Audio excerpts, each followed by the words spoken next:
क्या हाल है guys, welcome back to our channel Mr and Mrs reaction. मैं हूं दीपक। तो आई होप गाइस सारे अच्छे होंगे, बढ़िया होंगे, ज़बरदस्त होंगे। और सब्सक्राइब कर दोगे तो हम भी ज़बरदस्त हो जाएंगे, बिल्कुल। हाँ, हालांकि हम हैं बट और हो जाएंगे सब्सक्राइब कर दोगे तो। आज की जो वीडियो का टाइटल है वो है real story of Asad Kaif in Quran.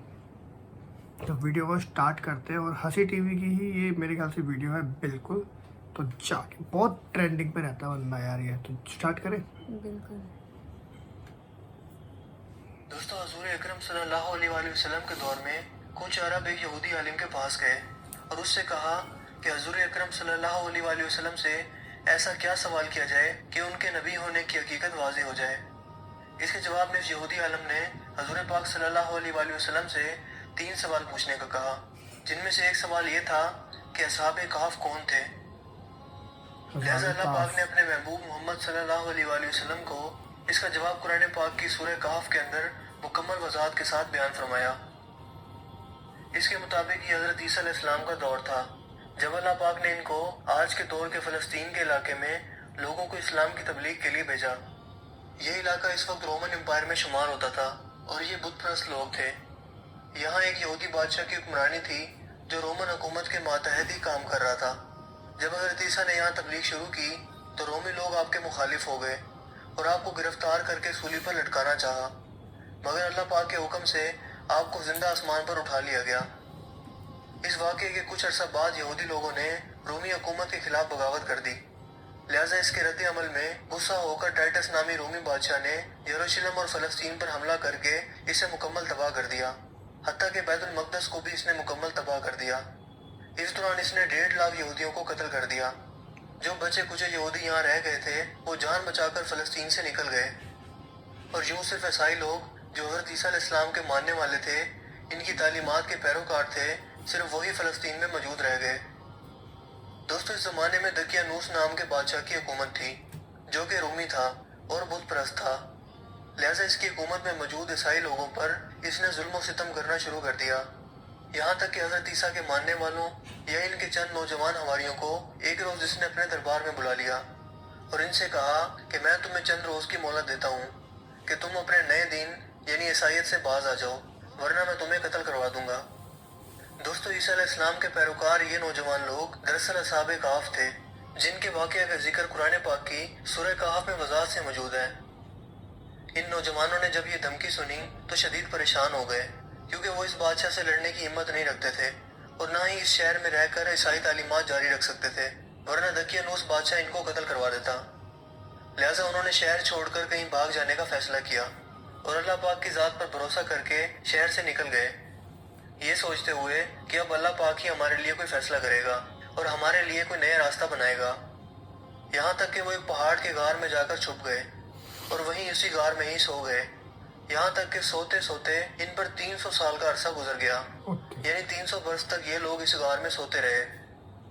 दकियानूस ने जब इन लोगों को तलाश करवाया तो इसे मालूम हुआ कि ये लोग इस गार के अंदर मौजूद हैं, तो वो बेहद गैज़ और गज़ब का शिकार हुआ।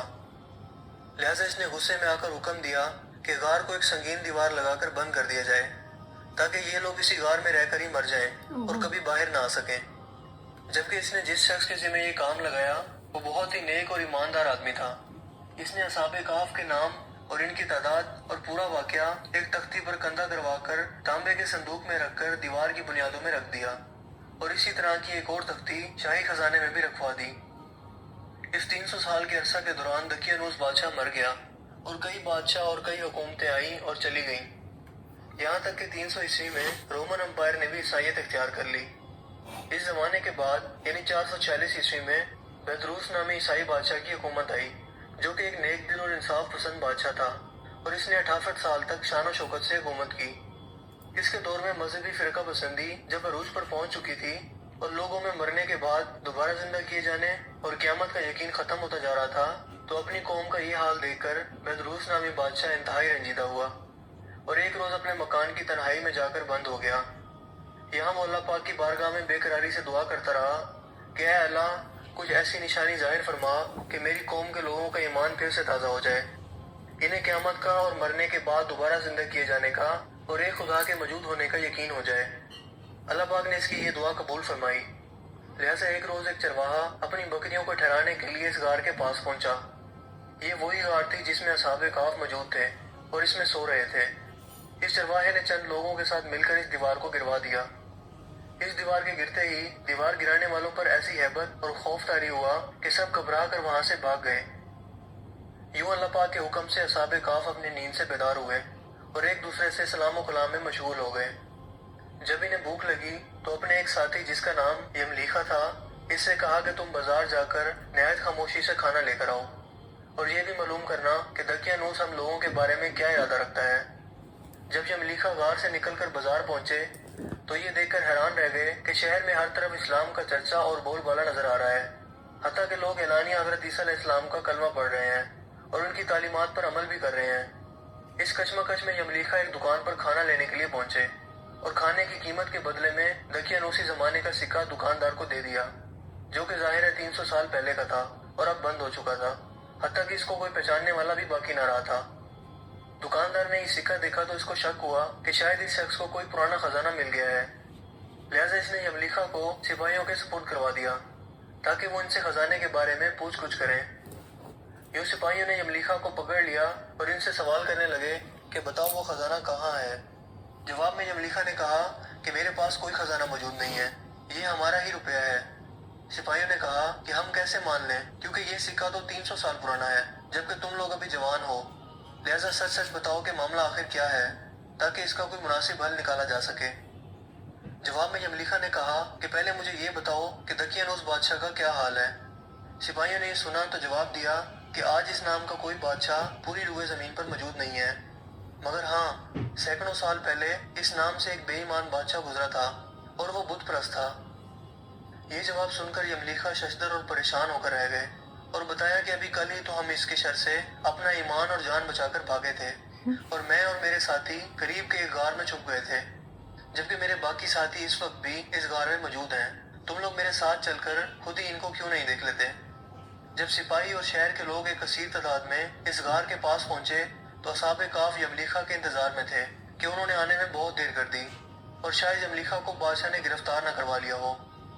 جب غار پر بہت سے آدمی پہنچے اور شور و گل سنائی دینے لگا تو اصحاب کہف سمجھے کہ شاید دقیانوس کی فوج ہمارا تعاقب کر کے غار تک آن پہنچی ہے، لہٰذا وہ اللہ پاک کے ذکر و اذکار اور اس کی حمد و ثنا میں مصروف ہو گئے۔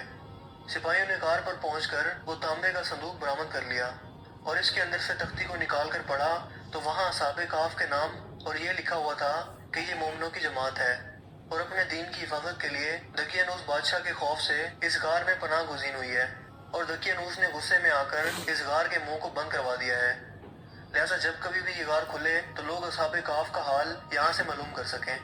سپاہی یہ دیکھ کر حیران و پریشان رہ گئے اور جب کچھ سمجھ نہ آیا تو اپنے بادشاہ بیدروس کو اصحاب کہف کی اطلاع دی۔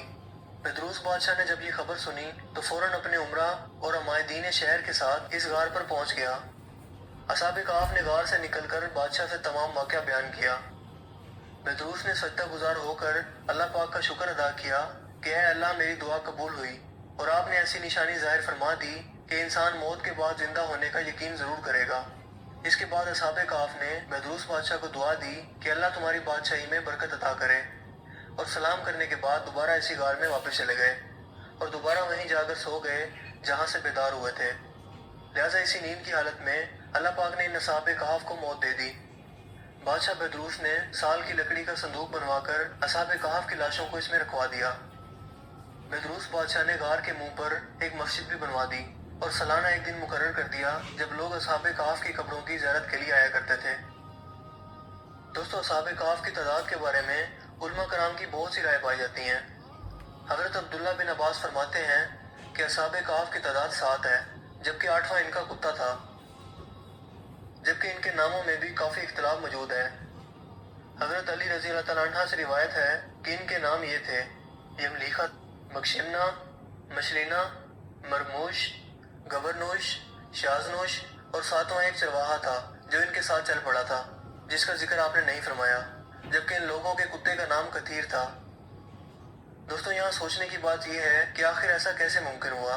اصحاب کہف پر وقت اثر انداز کیوں نہیں ہوا اور نہ ہی ان کے جسمانی خد و خال میں کوئی تبدیلی واقع ہوئی، جبکہ ان کے آس پاس 300 سال کا وقت گزر گیا؟ साइंसी तौर पर अगर इसकी वजाहत करें तो ऐसा तब मुमकिन हो सकता है जब थ्योरी ऑफ रिलेटिविटी के मुताबिक इस गार में जहां साबिक काफ लेटे हुए थे, इस जगह का ग्रेविटेशनल फील्ड गार से बाहर मौजूद जगहों से बिल्कुल कम हो गया हो या फिर तकरीबन ख़त्म हो गया हो। लिहाजा इनके लिए वक्त रुक गया होगा, जबकि इनके आसपास का तमाम वक्त चलता रहा। बज़ाहिर है कि फ्रेम ऑफ रेफरेंस के होते हुए ऐसा नामुमकिन नजर आता है, मगर तमाम जहानों के पालने वाले रब के लिए, जिसके हाथ में दुनिया और कायनात का निज़ाम मौजूद है, कुछ भी नामुमकिन नहीं है। ये तो महज इंसानी सोच की हदूद है, जबकि अल्लाह पाक के लिए सब कुछ कुन फयकून की दूरी पर मौजूद है।